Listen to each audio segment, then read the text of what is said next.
Greetings and welcome to another LGR system unboxing thing. And this right here, I've been wanting to get to this for so long, the Sega Dreamcast. One of my favorite consoles, right up there with the original PlayStation, the Sega Genesis. I don't know, I've always been drawn to the system, and I've been holding on to this boxed, I believe unused example for a while now, waiting for the right time to cover it. And why not now? I don't know, I felt like it. I can't believe it's been almost exactly 24 years ago that this was launched, as this video is going live anyway. November 27th, 1998 in Japan is when it originally came out, and then here in North America, September 9th, 1999. The good old 9/9/99 release date that I'm sure a number of things were launched on because companies love repeating numbers. But anyway, yeah, $199 US is what it cost on launch, but as you probably know, it wasn't around for very long, and it wasn't even that long before the price started dropping. It was down to $149 less than a year later in August of 2000, then dropping to $99, and then going down and down and dying a sad, premature death. In January of 2001, it was announced it was discontinued, and then it was off store shelves by March 2001, more or less, with Sega leaving the console market entirely, and whatever was still out there littered the clearance shelves. It was just nuts to witness that, having grown up in the 90s when Sega was at the top of their game for a while, and I really didn't understand, not keeping up so highly with the video game market, why the Dreamcast died so quickly. I mean, it was, to me, an impressive system with hundreds of games. I mean, okay, maybe it made a little sense if I'd thought about it for a second. After all, I never knew anyone with a Dreamcast when it was new. Everyone I knew grabbed a PS2. But I did know a bunch of folks who grabbed one after it was killed off, including myself. The Dreamcast was the first console I actually bought entirely on my own as an adult, albeit used, and I did so in April of 2006, purchased at my local Rhino Games, rest in peace to them as well, for $30 for a bundle with a couple controllers, largely to play Pod 2, also known as Pod Speed Zone here in the US, the sequel of a sort to the original Pod for PC, which, yeah, the Dreamcast itself ended up really getting me into quote-unquote retro gaming, even though it was only, 6.5 years old at that point. I don't know, it was the first time I was actively seeking games for a not current system. And it was also my first experience with console homebrew, downloading things and writing them to CD. I mean, the GD-ROM that it had on there was neat to store up to a gigabyte, but whatever. It mostly played burned CDs, at least on the model that I had, and that was a huge draw for me. But honestly, even earlier on in the late 90s, I did keep up with it just a little bit in gaming websites and magazines and such, specifically things like the 3DFX hype. They were going to have a Voodoo-like chipset or API for Glide going on. At one point it sounded like, and me being a die-hard Voodoo-using PC fanboy, I was like, dude, that sounds great. And then the slight disappointment came when I saw the news of the Power VR debacle, with eventually Sega going with the Power VR 2 for graphics, and the final version clocked at 100 MHz with 8 megs of texture memory, which didn't sound amazing to me, but then I saw Sonic Adventure on a demo unit playing at the local Sam's Club, and well, I was absolutely psyched again. I mean, it looked incredible. The frame rates, the higher resolution, everything about it just looked, beyond any console experience I'd ever seen. It finally appeared more on par with what I was used to with 3D accelerated GPUs on PC in a little console. It was pretty incredible. And then, of course, seeing the Windows CE logo on there, I'm like, what the heck is that about? And yeah, it runs a custom version of Microsoft Windows CE with its own version of the DirectX API and such. I don't know how super widely it was used, but hey, it was there, and that was different and PC-like, so that had my attention. And of course, it also could use a keyboard and mouse. Yeah, that was just super awesome. Had not seen that before personally on a console. Unreal Tournament and Typing of the Dead in particular being standouts. Also things like having VGA output and that built-in dial-up modem, getting 56K internet access on a console. Like, what in the world? This just seemed like the future. Everything about the Dreamcast appeared to me to be ahead of its time. So once I did get just a little bit of cash at my first job and went to a game store and saw it for cheap, I had to grab it. It's not this one, of course. This is one that I got more recently. I never had one complete in box, so that's one reason I'm really excited to dive into this, because I've just never had the experience of unboxing a Dreamcast or setting one up kind of like it was 1999 or the year 2000 or whenever this particular box went on sale. So yeah, let's just open it up, get right to it, play some games and all that. I'm ready for this. All right, so this was sold to me as opened but unused. It's been a couple years, so I guess we'll see what that means. I mean, it looks like it still has the wrapping and tape on things. So controller, what do we have here? Just the power cord. A web browser 2.0. This box says 2000, so I don't know if there's an exact revision number or manufacturing date. We'll see if maybe there's something on the console, because this is definitely a later release of the Dreamcast. Dreamcast Generator Volume 2. Demos for software not yet rated. Ooh. Tomb Raider: The Last Revelation, Tony Hawk's Pro Skater, Railroad Tycoon 2, Sonic Adventure, Dead or Alive 2, Rayman 2, Fur Fighters, MDK 2. I like how it has a Sonic Adventure demo, because that was one of the things that originally sort of sold me on the console itself. That's awesome. Rather sizable instruction manual, at least in terms of physical size. Looks really cheap. 31 pages. Yes, VMUs. I don't know if there's a VMU in this box, but I do have one also unopened, so we'll have to check that out. Don't have the Rumble thing that was sold separately, the vibration pack or jump pack or whatever it was called. Connecting to a phone line. I do actually have a Dream Pi set up, so that might be fun to try out at some point. Good old VMU stuff. What a nifty yet gimmicky idea. Yeah, dude. This is a really straightforward manual. There's our composite. Basic video, but that'll do. Good grief. Wow, it's like a 20-foot cable for your phone line here, RJ11. And our Dreamcast itself. Oh, yes. It looks pretty darn fresh to me, like that tape. Looks like OG tape at first glance. Fresh Dreamcast. Unused ports. Power, serial, AV out. Got your modem right there, and that is a modular deal, so you can replace that with a broadband adapter if you'd like. Never actually had one of those. So yeah, it looks like we have a June of 2000 manufacturing date. I don't know if this is a version that supports writable or, burned CDs. Hopefully it does. That's a nice smooth opening. There's a slight discoloration going on. Yeah, like the plastics are starting to yellow in your sort of typically uneven ways. Perhaps it's aged just that way in the box this whole time. Or maybe it has been used and the seller lied. I don't know. I'm gonna say it's unused, but mostly for the algorithm. Anyway, got the lovely orange swirl there, different colors and different territories. Well, here's hoping that the disk drive works. My other ones that I've had, like the one I got in 2006, that one, the laser stopped working. And then another one I had, it's intermittent. I still have that one, but yeah, it's not worked very properly in a long time. Well, that certainly looks about as fresh as it gets. This is not one of my favorite controllers. In fact, it's always confused me. Like, why is this coming out of its butt? You'd think it'd come out here like a normal thing, but no, it like clips into that and it's so awkward. And in fact, there's no rumble. You have to get the extra pack right there, but at least you do have two of them, so you can put rumble and VMU, and of course, VMU is that right there, 128 kilobytes of space. It's fine. It's fine.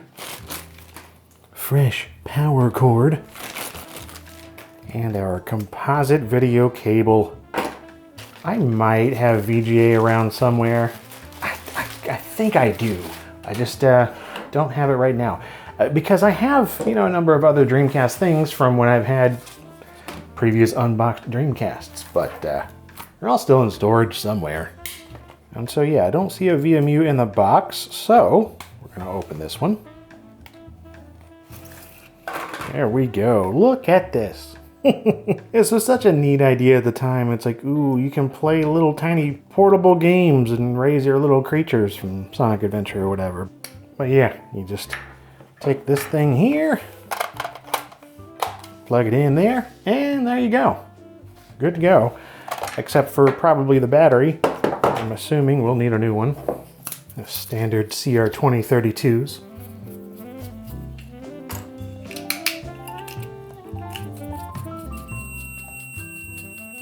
Yep. A reassuring little beep there, and now we can set the date. Hey Flurb Nerp, what's today?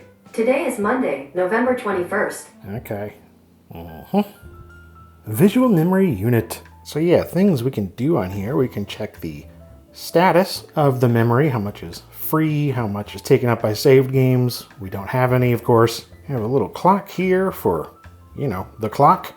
It's got little animations. And there's other stuff depending on the games that you play and what it copies to this. It's such a neat, if silly idea still.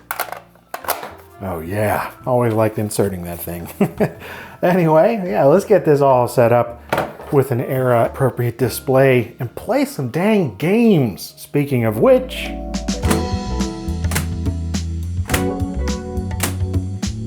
I do have some games for the system, but I'll be honest, most of the games I played back in the day were less than legitimate. However, whenever I do run across them in thrift stores or a good deal, I will pick up games here and there. Of course, starting with the very first one that I ever grabbed, and that was Pod Speed Zone, or Pod 2 here. Man, I loved the first game from '97. This one was a supreme disappointment, but hey, at least it was 60 FPS. That's cool. And it should be no surprise that I'm a big fan of any of the PC ports to the platform, like Unreal Tournament, Star Lancer, Speed Devils, which was Speed Busters on the PC, Demolition Racer, known as No Exit here on the Dreamcast, good old David Bowie and Omicron the Nomad Soul, Quake Dagum 3, Dagum Arena Daggone it, friggin' Revolt, one of my favorites on PC, quite a good port, Slave Zero, which was way better on PC, but I still just like collecting these console versions of it. Anyway, point being that I like seeing what's different between console and PC, and often Dreamcast had the best ports among the systems of its day. That being said though, yeah, what are we gonna play here? Well, I gotta try that demo disc that came with the console itself and a few others. So yeah, let's set up the system and get to some gameplay already.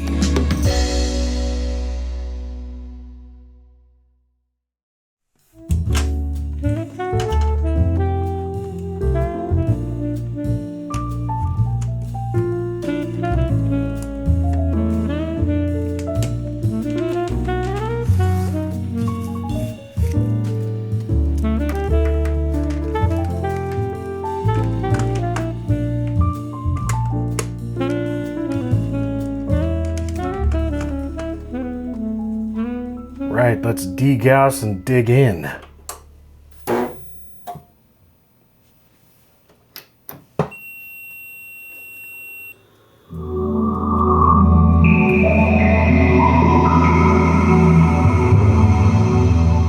Still one of the very best console startups ever. I'd say it's second only to the original PlayStation. And yeah, our VMU is going there. Got the neat little display. And even though we have the date and time on that, we still have to set it on the console itself. And there we go, the lovely animated Dreamcast menu screen.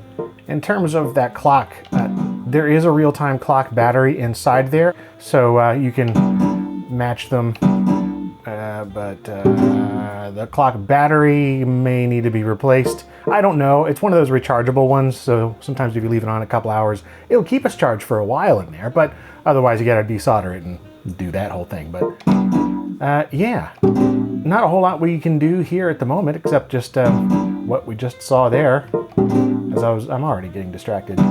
I love this machine. Okay, so let us try out our demo disc. Yeah, Generator Volume 2.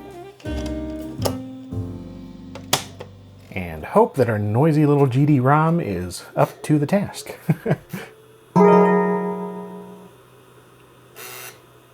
Rank.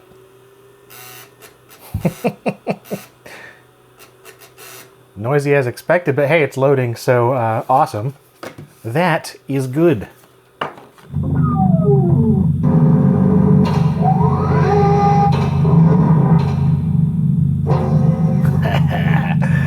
I love demo discs so much, especially when they have goofy menus.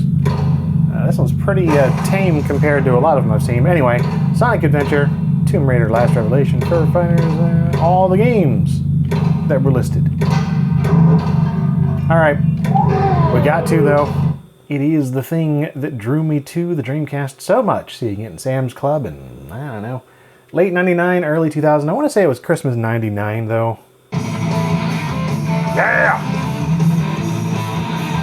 That goes hard really fast. Emerald Coast Action Stage.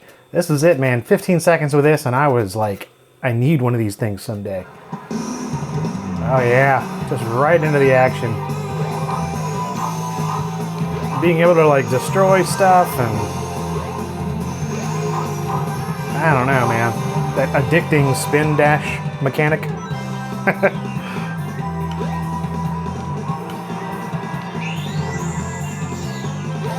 And accidentally going in the ocean all the time. Those dolphins, these bouncy things, so cool.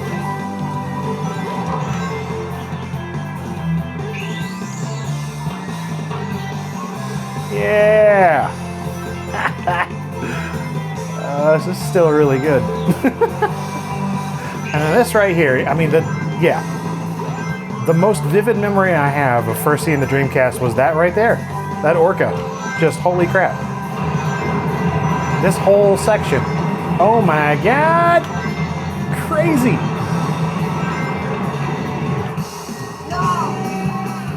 No! Yeah, well, anyway. Wonderful demo, truly. In store now. Oh, how I wish. Okay.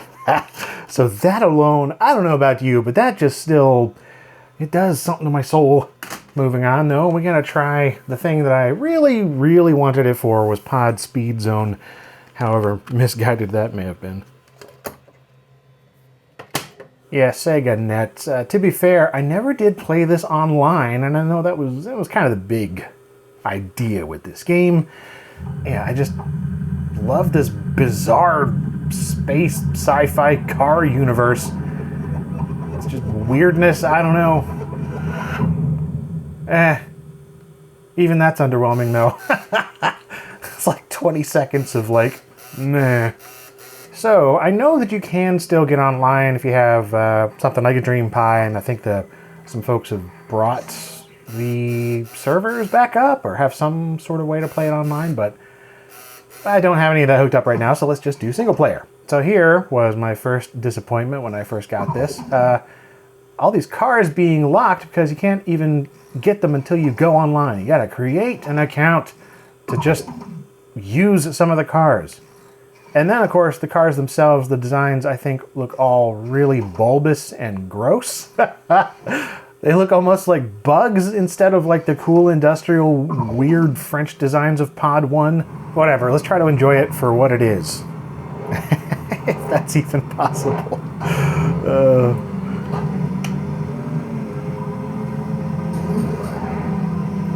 And I'm already bored. Okay, maybe not, but let's try to give it a real shot here. Yeah, I'm just... It never did it for me, man. Even the 60 FPS is a bit of a lie on the back of the packaging there. Like, it does get up to 60, but it's very much kind of all over the place. It feels closer to 30 for the majority of the time. But it's, it's uncapped, so it's just like, whatever. The physics are kind of cool. I don't mind the way it handles, drives, whatever. It's kind of closer to Speed Busters. I think they might even use the same engine. That would not be surprising, because Speed Busters itself uses a lot of the same code base and some resources from Pod, just upgraded quite a bit. Like, the art direction's kind of cool, and the tracks, I'll give it that for sure. It's got a Pod feeling to it. Okay, there we go. But yeah, like, even then, the tracks are shorter, smaller, less experimentally odd. Maybe that's a good thing, actually, because Pod 1 is rather confusing at times. I don't know, man. I got thoughts on this for sure.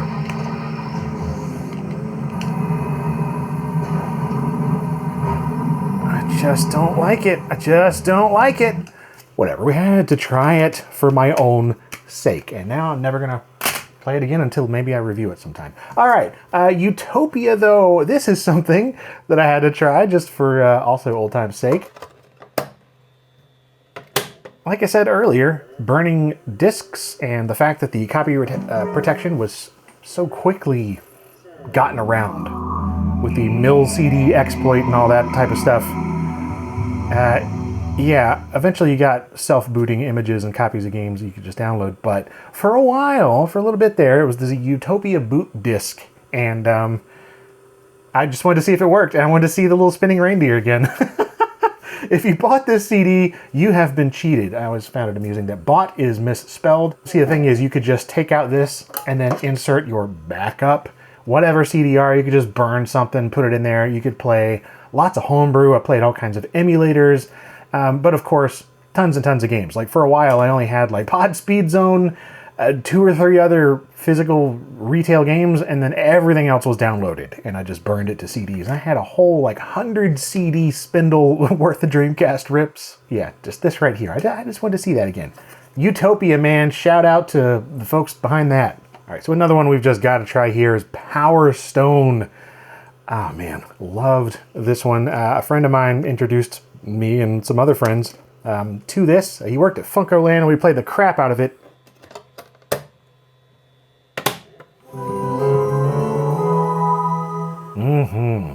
That right there meant you were in for a good time. In the 19th century, people are strong believers of superstition and legend. Adventurers seek the world. I totally forgot about this goofy intro. Which has the power to make dreams come true. That treasure is known as the Power Stone. Okay. Well, anyway, the game itself is great. Welcome to Power Stone. Now that I think about it, I think we might have played even more Power Stone 2. Because, yeah, I believe this is only 2 players, right? I don't remember. I know we played both Power Stones. I know we played this one quite a bit. Okay, well, I guess it just selected for me. Yeah.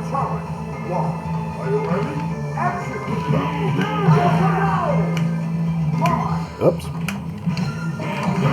There we go.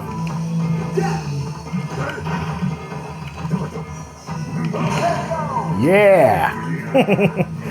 Yeah, this sort of like Smash Brothers-esque arena thing. Although I think we probably played this before I ever played Smash Brothers. Ha ha ha! I am a mech-suited weirdo now. Screw you, guy.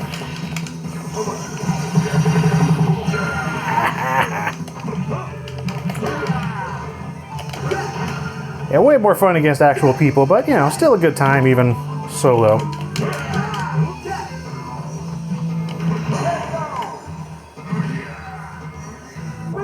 Gotcha, jerk. Power Stone! It's good times. So, next one up, I gotta try. It's another one that I really prefer playing multiplayer, but San Francisco Rush 2049. Yeah, I'm really realizing how much of the positive associations and my memories that I have of the Dreamcast actually stem from multiplayer. I mean, I played a number of single-player games as well, but I think, probably more multiplayer, which is not the case for a lot of consoles. For me, anyway, I don't know. In particular, couch, co-op, local multiplayer. I never actually took this online, I don't think. I might have once. And yeah, in particular with this one, the Stunt Arena. Yeah, dude, my brother and I just spending many late nights in the mid-2000s playing this, listening to Jimi Hendrix on vinyl. Yeah, dude. The stunts, man. Try not to blow up.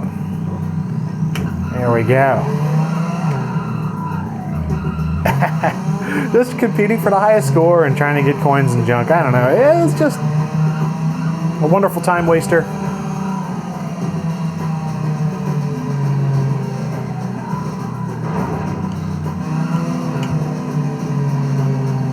Now, let's see if I can blow up here. There we go. I really, really am fond of this game. But again, more so playing with folks other than just myself. I mean, you know, it's got single player too, right? It's just, yeah, the classic sort of Rush experience.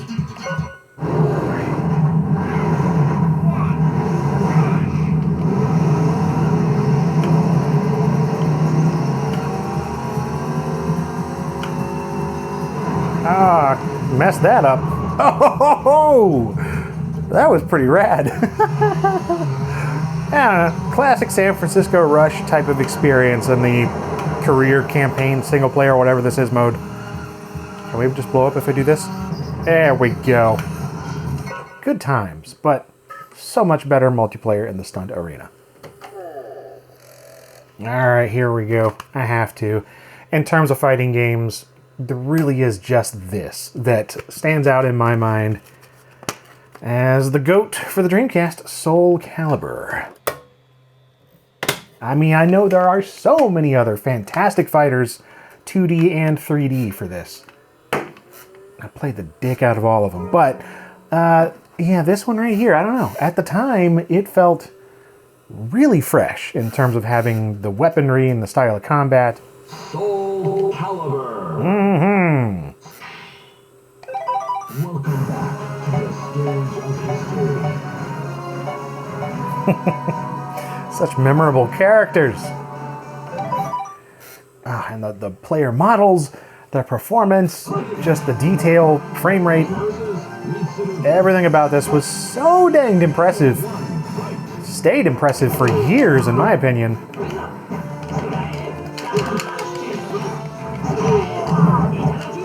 I'll ring you out.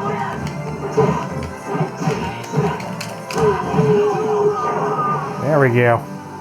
This victory strengthens the soul of you win.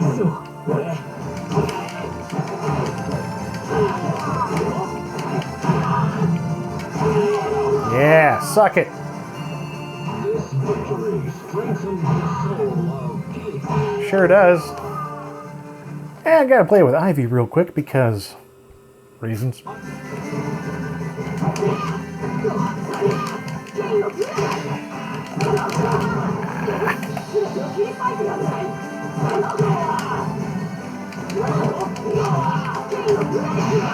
There we go. Top-notch stuff. Arguably the second one is even better, but on the Dreamcast, I just always go back to this. Such great memories. It left such an impression on a technical level, gameplay, just all of it. I don't know, didn't feel quite like anything else at the time. And in terms of what I'm going to end out on, I think I'm going to go with Unreal Tournament here. And yeah, I know, UT have showed this a million times in other videos, but it's the Dreamcast version. And this right here, it was just so crazy to see on a console. To me, I like, how was this even happening? Even without the whole mouse and keyboard, just being able to play this on a controller. And I know it was also on PS2, but I wasn't aware of that at the time. And this right here has remained a personal favorite ever since. And I remember this console port being pretty good. Yeah, up to 4 players, split screen, and you do have a good chunk of the modes available. Deathmatch, Team Deathmatch, Domination, Capture the Flag, even some mutators. It's a limited list, missing a number of my favorites, but hey, there are some mutators in here, so that alone is pretty neat. Map selection I remember being somewhat disappointing. Again, just missing so many of my favorites, but you're limited on what kind of size maps. I mean, some of the UT maps are just absurd. Some pre-made characters and you can't just fully customize them. We'll go with Slain. I gotta go blue. Yeah, there we go. So yeah, anyway, I know there are so many games that I don't own and that I am not gonna get to go into here in this video, but dude, it's just such a wonderful library. One of my favorite console libraries, period. Okay. Gotcha. But yeah, one of my favorite console libraries in existence, even though it's, not the largest or whatever. You got a couple hundred games. I mean, I think internationally you have like 500 or something, but still, by the very nature of this video, I'm leaving out a lot. Well, anyway, yeah, leave your comments below in terms of your favorites. I mean, I can guess a lot of them. They're probably a lot of my favorites too, but man, so many of them that I would love to own. How do I alternate shoot? I don't even remember. Not bad. Oh, it's the up arrow on the D-pad. So gotta love all the VMU animations. You always get different ones for different games, and yeah, they show different things at different times. And of course, you can just straight up take it out of there and mess around with it on its own and manage your stuff and play little mini games. There were a bunch of them. I don't think I ever had any except the Sonic Adventure one, but yeah, I don't know. Maybe I just never messed around with it much. Well, that's about it for this particular Dreamcast Nostalgia Fest. Much as I could go on for literal hours revisiting games, because, yeah, there are plenty of stone cold classics on the platform that I haven't even mentioned. You know the ones. It's not for lack of desire, but out of respect for time, both yours and mine. I gotta cut myself off somewhere or I'll be here all day. I'm headed off for Thanksgiving right after I finish filming here, but anyway, yeah, the Sega Dreamcast. Easily one of my favorite systems, and one I don't get bored with, revisiting it every year or so, and falling for the machine and its library all over again. From the way it looks, to the game's selection, to the homebrew scene, to the charmingly odd controller features and cranky GD-ROM sounds, it's a cheerful little thing that, even 2 decades after Sega pulled the plug, I continue to lament its unceremonious demise. Even though it had fantastic games and sold 4.65 million units its first year, the competition was devastating before long, with Sony in particular eating Sega's lunch, and breakfast, dinner, snacks, and you get the idea. I mean, the lack of DVD playback alone debatably sentenced it to failure. Like, the majority of folks I knew back then were happy to wait for the PlayStation 2 and justified its extra cost because, DVD. Now, PS2 was a brand spanking new game console as well as the family DVD player, so the value proposition was legit. Add to that Sega of America's reputation for terrible decision-making from the era of Genesis add-ons to the botched Saturn launch, plus the lack of major third-party support from the likes of Electronic Arts and Squaresoft, and yeah, it really was a dream born to die. Unfortunate, but whatever. Its short life is honestly part of the charm nowadays. It is too bad so many of its best games have gotten so expensive. I'd love to own Cannon Spike, Skies of Arcadia, Power Stone 2, Mars Matrix, Ill Bleed, Typing of the Dead, and so on, but I haven't seen any of those complete under $100 in years in the US. And the reason I have the games I do is because late 2000s thrifting was next level. So in the meantime, I'm happy with the stuff I have and enjoying this like-new in-box example of the system, and I hope you enjoyed experiencing it with me. If you did, feel free to check out my other videos or stick around for new LGR things always in the works. And let me know your Dreamcast memories in the comments too. Seriously, if you loved it, hated it, wanted one or had one, got really into it before it died, or after the fact like me. And as always, thanks for watching LGR.